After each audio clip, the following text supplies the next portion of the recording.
Tratado da Castidade. Bem-aventurados os puros. Santo Afonso Maria de Ligório.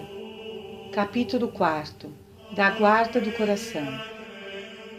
A modéstia dos olhos pouco nos servirá se não vigiarmos sobre o nosso coração. Aplica-te com todo o cuidado possível à guarda do teu coração, diz o sábio, Provérbio 4:27, porque é dele que procede a vida. É aqui o lugar apropriado para se dizer algumas palavras sobre as amizades e primeiramente sobre as santas, depois sobre as puramente naturais e afinal sobre as perigosas. Primeiro, descrevendo São Paulo a corrupção moral dos gentios, enumerava entre seus vícios a falta de sentimento e de susceptibilidade para a amizade. A amizade, segundo São Tomás, é mesmo uma virtude. A perfeição não proíbe que se entretenham amizades, diz São Francisco de Sales. Exige somente que sejam santas e edificantes. A saber, só devem ser mantidas aquelas uniões espirituais por meio das quais 2, 3 ou mais pessoas comunicam entre si seus exercícios de devoção, seus desejos piedosos e sentimentos nobres, tornando-se como que um só coração e uma só alma para a glória de Deus e o bem espiritual próprio e alheio. Com toda a razão, podem tais almas exclamar: vede quão bom e suave é habitarem os irmãos em união. Salmo 132, 1. São Francisco diz mais: em tal caso, o suave bálsamo da caridade destila do coração em coração por meio dessas mútuas comunicações, e bem pode-se dizer que Deus lança sua bênção sobre tais amizades por toda a eternidade. Filipenses 3:19. Tais amizades são recomendadas pela Escritura mesma em termos eloquentes. Nada se pode comparar com o valor de um amigo fiel, e o valor do ouro e da prata não iguala a bondade de sua fidelidade. Eclesiásticos 6,16. Um amigo fiel é um remédio para a vida e a mortalidade, e os que temem o Senhor encontram um tal.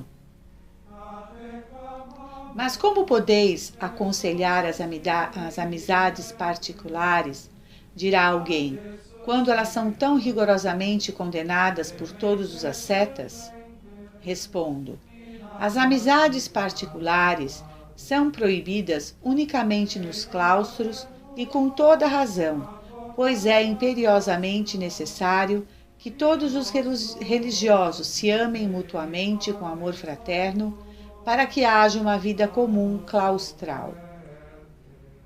Ora, num claustro, as amizades particulares podem facilmente ocasionar perturbações dessa mútua caridade, dando ocasião a invejas, suspeitas e outras misérias humanas.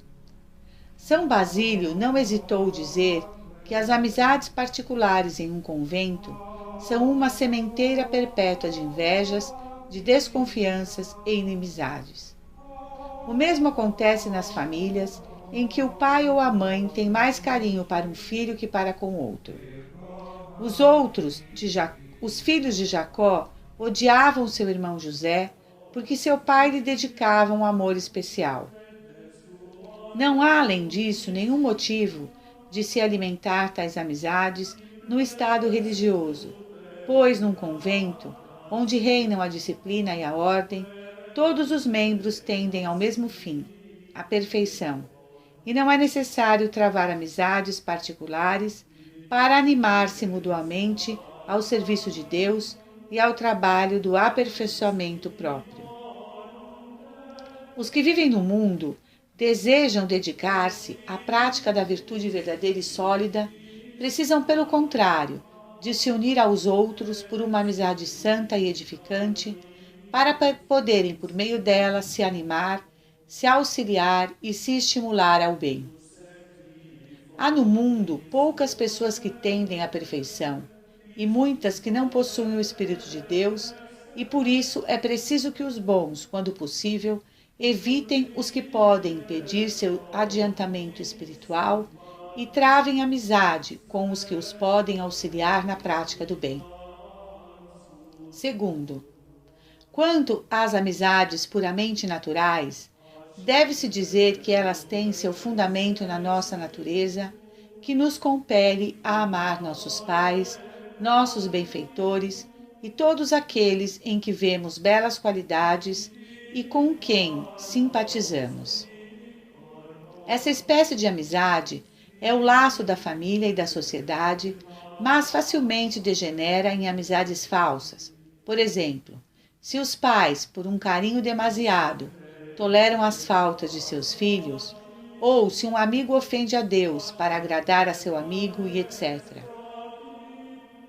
As amizades naturais só são agradáveis a Deus se as santificarmos por meio da boa intenção.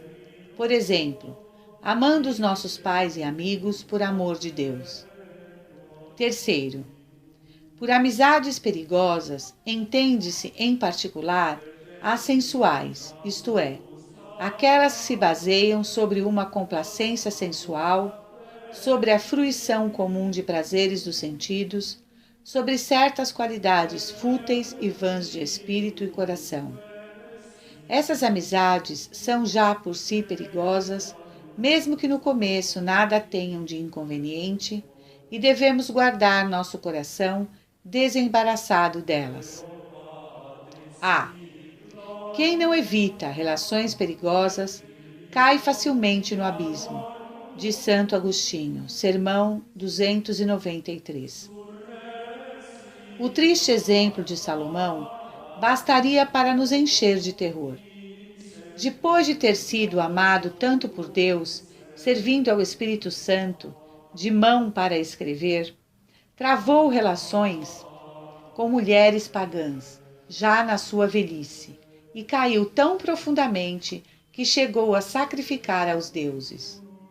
Isto, porém, não nos deve estranhar, pois será para admirar que alguém se queime permanecendo no meio das chamas? Pergunta São Cipriano. Mas, em nossas conversas, graças a Deus, não ocorre nada de mal, dirá alguém. Respondo, todas as amizades que têm sua origem em afeições meramente materiais são pelo menos um grande impedimento à perfeição, ainda que não dessem ocasião a outras coisas. Elas, no mínimo, fazem-nos perder o espírito de oração e recolhimento interior. A alma que está presa por uma afeição natural poderá achar-se corporalmente na igreja, mas seu espírito estará se entretendo com o objeto de seu amor. Perderá o amor aos santos sacramentos. Não será mais sincera para com seu confessor, temendo que ele a obrigue a romper com esta cadeia e, envergonhando-se de lhe descobrir sua afeição, não lhe dirá a causa de sua tibieza. E assim se agrava, dia para dia, seu estado lastimoso. Ao ouvir que fala mal da pessoa amada, se enfurece, defende-a calorosamente, descuida-se da obediência, pois quando o confessor a exorta a renunciar a tal amizade, procura 1000 desculpas para não ter de obedecer. Não é só grande a perda espiritual que se sofre com essas amizades, baseadas sobre certas qualidades externas de uma pessoa, mas principalmente se for do outro sexo, é também enorme o perigo que se corre de se perder eternamente. No começo, tais amizades parecem indiferentes, mas tornam-se pouco a pouco pecaminosas e, enfim, arrastam a alma ao pecado mortal. São como o fogo e a palha, e o demônio não cessa de assoprar até irromper o incêndio, diz São Jerônimo. Pessoas de diferentes sexos abrasam-se por causa de muita familiaridade, com a mesma facilidade com que a palha atingida pelo fogo, em certo sentido, até com mais facilidade, porque o demônio emprega tudo quanto é apto para atiçar o fogo. Santa Teresa viu-se um dia transportada ao inferno onde Deus lhe mostrou o lugar que lhe preparara, se não rompesse com um apego puramente natural a um seu parente. B. Se sentires em teu coração, alma cristã, uma tal afeição para com alguém, não há outro remédio para ti libertares dela, senão cortá-la resolutamente de uma vez para sempre, pois se quiseres renunciá-la pouco a pouco, crê-me, nunca chegarás a desfazer-te dela. Essas cadeias são dificílimas de romper, e só o conseguirá quem as quebrar violentamente de uma só vez. E não venhas com a desculpa de que até agora nada ocorreu de inconveniente, pois deves saber que o demônio não começa com o pior, mas só pouco a pouco leva a alma imprudente às bordas do precipício e então, com um leve empurrão, precipita-as no inferno. É uma máxima aceita por todos os mestres da vida espiritual de que neste ponto não há outro remédio senão fugir e afastar-se da ocasião. São Felipe Neri costumava dizer que neste combate só os covardes saem vencedores, isto é, os que fogem da ocasião. Podemos resistir aos outros vícios ficando na ocasião de São Tomás, fazendo violência contra nós mesmos. Mas o vício contrário à pureza, porém, só o poderemos vencer fugindo da ocasião e renunciando às afeições perigosas. Se sentires, porém, teu coração livre e desembaraçado de tais afeições, toma todo o cuidado possível para não te emaranhares em laço algum, como já se tem dado a muitos em razão de sua negligência. Eis o conselho que te dá São Jerônimo. Se no trato com alguém notares que alguma afeição desregrada se quer apoderar de seu coração, apressa-te a sufocá-la antes que se torne um gigante. Enquanto o leão é ainda pequeno, pode ser facilmente trucidado.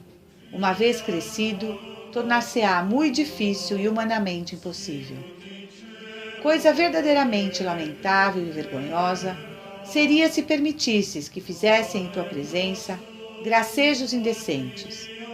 Não julgues que não pecas calando-te e simplesmente ouvindo tais gracejos.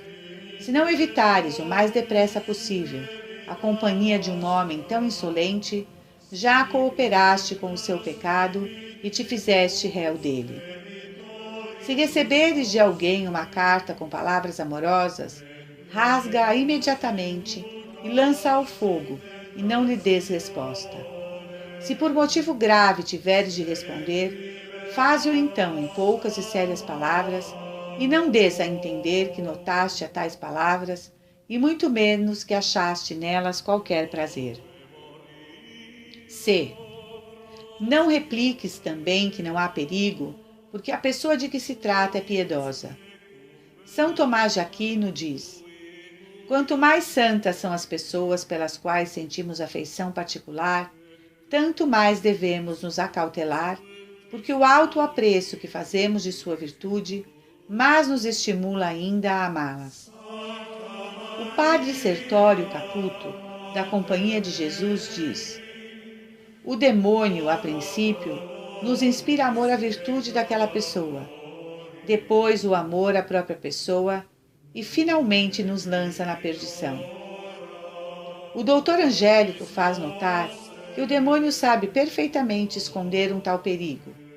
No começo não dispara seta alguma que pareça envenenada, mas só tais que excitem a afeição, ocasionando leves feridas do coração. Em seguida, quando o amor já está aceso, essas pessoas já não se tratam mais como anjos, mas como homens de carne e sangue. Trocam repetidos olhares e palavras amorosas, desejam estar muitas vezes a sós, juntas, e por fim, a piedade espiritual degenera em amor carnal. D. São Boaventura indica 5 sinais dos quais se pode deduzir se a afeição que alguém nos prende é impura. Primeiro, se entretém em conversas inúteis, e inúteis são todas as que levam muito tempo. Segundo, se ocorrem olhares e louvores mútuos. Terceiro, se desculpam as faltas reciprocamente, evitando correções para não desagradar. Quarto, se aparecem pequenos ciúmes. Quinto, se a separação causa certa inquietação. Eu ajunto ainda, se sente grande prazer e gosto nas maneiras ou gentileza natural da pessoa amada, se deseja que a afeição seja correspondida, e se não gosta de que outros observem, ouçam ou falem disso. Mas, mesmo as pessoas que pretendem contrair matrimônio, estarão obrigadas a sufocar a inclinação ou simpatia recíproca, suposto mesmo que seja honesta? Me perguntará alguém. Se esses futuros esposos estiverem animados de tais sentimentos, que estejam prontos a empregar todos os cuidados para tornar remota a ocasião próxima do pecado e resolvidos a nunca ofender a Deus por causa de tal afeição, não precisarão romper com ela. A experiência, porém, ensina que os mais nobres sentimentos degeneram facilmente em paixão. Por esse motivo, os teólogos exigem muita cautela com essas pessoas. Sabendo quanto o coração humano é inclinado ao pecado e quão fraco quando dominado por uma paixão, só permitem tais relacionamentos entre os jovens quando estão em idade e têm vontade séria de se casar. Além disso, que não sejam travadas sem o consentimento dos pais, que não se prolonguem por muito tempo e só se namorem quando estiverem próximos ao casamento. Também lhe interditam a conversa a sós, longe das vistas dos pais, grande familiaridade e tudo que possa manchar a pureza da alma, seja por pensamentos, olhares, palavras ou gestos. Do filho de Tobias podemos aprender como os jovens devem se preparar para o casamento. Na cidade de Ragés, na Média, vivia uma piedosa donzela de nome Sara, filha de Raguel. Estava profundamente aflita, porque 7 rapazes que a haviam sucessivamente desposado haviam sido mortos pelo demônio da impureza. Asmodeu na primeira noite depois das núpcias. Ora, o anjo Rafael, que acompanhara o jovem Tobias em sua viagem a Ragés, aconselhou-o a pedir Sara em casamento. Ele, porém, a par do ocorrido com os outros homens, temia expor-se ao mesmo perigo.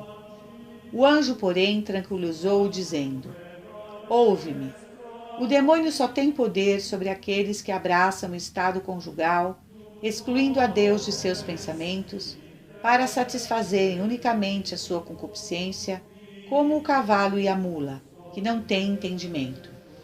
Tu, porém, quando receberes a Sara, entra com ela no teu quarto por 3 dias e 3 noites, guardando continência, e não te entregues a outra coisa que a oração. E então a receberás em matrimônio, no temor do Senhor, levado mais pelo desejo de ter filhos que pela concupiscência, para que sejas abençoado e teus filhos sirvam e glorifiquem a Deus. Então nada terás a temer do demônio. O jovem Tobias seguiu esse conselho e seu casamento foi muito abençoado por Deus. Notemos igualmente as 4 exortações dadas a Sara por seus pais ao se despedirem dela. Primeiro, honra a teu sogro. Segundo, ama teu marido. Terceiro, cuida em governar bem tua casa. Quarto, porta-te em tudo irrepreensivelmente. Esses avisos devem servir de norma a todos os jovens que pretendem contrair matrimônio. F. O que dissemos até aqui se refere ao trato com pessoas de diferente sexo. O amor desregrado, todavia, pode existir também entre pessoas do mesmo sexo, principalmente se são ainda moços, e existe entre eles uma familiaridade por demais íntima. A esse respeito, São Basílio diz o seguinte: Vós que sois ainda jovens, evitai a companhia de vossos iguais, pois por meio dessas amizades o demônio já arrastou a muitos para o inferno. Alguns começaram com uma afeição aparentemente santa, continua ele, mas pouco a pouco precipitou-os o demônio num lodaçal de vícios os mais abomináveis. Santa Ângela de Foligno se exprime de modo semelhante. Ainda que seja o amor a fonte de todo o bem, não deixa de ser igualmente a fonte de todo o mal. Não falo do amor impuro, que deve ser evitado em todo caso, mas da inclinação em si inocente, que facilmente pode degenerar em amor desordenado. O trato muito assíduo com o outro, com protestos de afeição, tem por consequência tornar nocivo o amor, visto que ele prende estreitamente um coração ao outro, obscurecendo a afeição crescente, cada vez mais a razão. Em pouco tempo só quererá um o que o outro quer, e então não terá mais coragem de resistir ao outro quando for convidado ao mal, e assim se perderão ambos. Por isso, os que dedicam à educação da mocidade estão gravemente obrigados a ter os olhos abertos neste ponto e não precisam ter escrúpulos, suspeitando mal com algum motivo. Se notarem qualquer apego ou familiaridade entre dois jovens, intervenham imediatamente e conservem-nos rigorosamente separados um do outro. G. Aqui na terra, cada um de nós anda por caminhos escabrosos e em trevas. E se além disso, ainda um anjo mau, isto é, um mau companheiro, que é pior que um demônio, nos persegue e impele à perdição, como poderemos escapar ilesos? Já Platão dizia: tomarás os mesmos modos daqueles com quem convives. Segundo São João Crisóstomo, para se certificar dos hábitos de alguém, basta saber com quem ele anda, já que os amigos não são ou fazem-se semelhantes uns aos outros. E isso por duas causas. Primeiro, porque um se esforça por imitar o outro para lhe ser agradável. Segundo, porque o homem, como nota Sêneca, é inclinado a fazer o que vê os outros fazerem. Dos israelitas lemos: eles se mesclaram com os gentios e aprenderam suas obras. Salmo 105, 35. Devemos, portanto, não só fugir do comércio com os impuros, diz o sábio, mas também nos conservarmos longe de seus caminhos. Meu filho, não andes com eles, e não ponhas o pé em seus caminhos. Provérbio 1,15. Devemos evitar todo o trato com eles, suas conversas ou presentes, com os quais procuram nos enredar. Meu filho, se os pecadores te atraírem com seus afagos, não condescendas com eles. Provérbio 1,10. Cairá talvez uma ave no laço armado na terra, sem a isca? Amós 3,5. O demônio serve-se de maus amigos, como de iscas, segundo Jeremias, para prender as almas em suas redes de pecado. Meus inimigos, sem motivo, prenderam-me como se prende uma ave. Jeremias 3,52. Ele diz, sem motivo. Porque, pergunto-se a um tal sedutor, por que aliciou sua pobre vítima ao pecado? Responderá, não havia motivo, eu só queria que ela fizesse como eu. É exatamente esta a astúcia do demônio, de Santo Efrém. Capturada uma alma em sua rede, serve-se dela como de uma armadilha para prender a outra. Fujamos, pois, a toda a familiaridade com tais escorpiões infernais, como se foge da peste. Digo, fujamos a familiaridade, isto é, não travemos amizade com homens viciosos, evitando tomar parte em sua mesa, banquetes ou outros convívios com eles. É impossível evitar todo o comércio com eles, porque então teríamos de sair deste mundo, segundo o apóstolo, 1 Coríntios 5,10. Contudo, é bem possível evitar um trato mais familiar com eles, seguindo o conselho do mesmo apóstolo. Eu vos escrevi que não tenhais comunicação com eles. Com um tal não deveis nem sequer cear. Disse ainda: fujamos de tais escorpiões, pois o profeta Ezequiel designa assim os sedutores.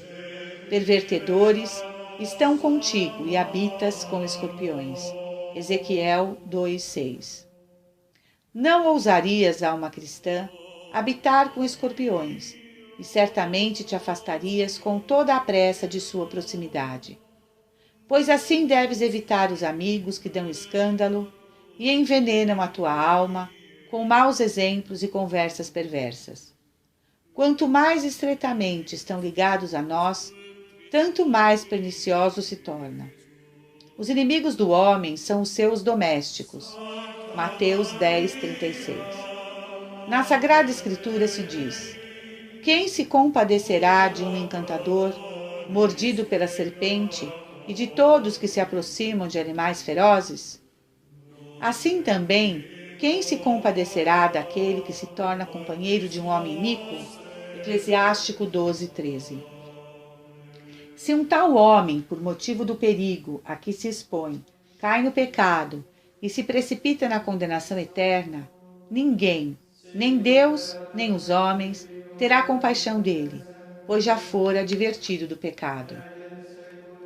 Nota: quando o Santo Doutor fala da Santa Virgindade, refere-se às almas tanto das mulheres quanto dos homens. Louvado seja nosso Senhor Jesus Cristo. Salve Maria, viva Cristo Rei. Senhor, dai-nos a fortaleza dos mártires. Em nome do Pai, do Filho e do Espírito Santo. Amém.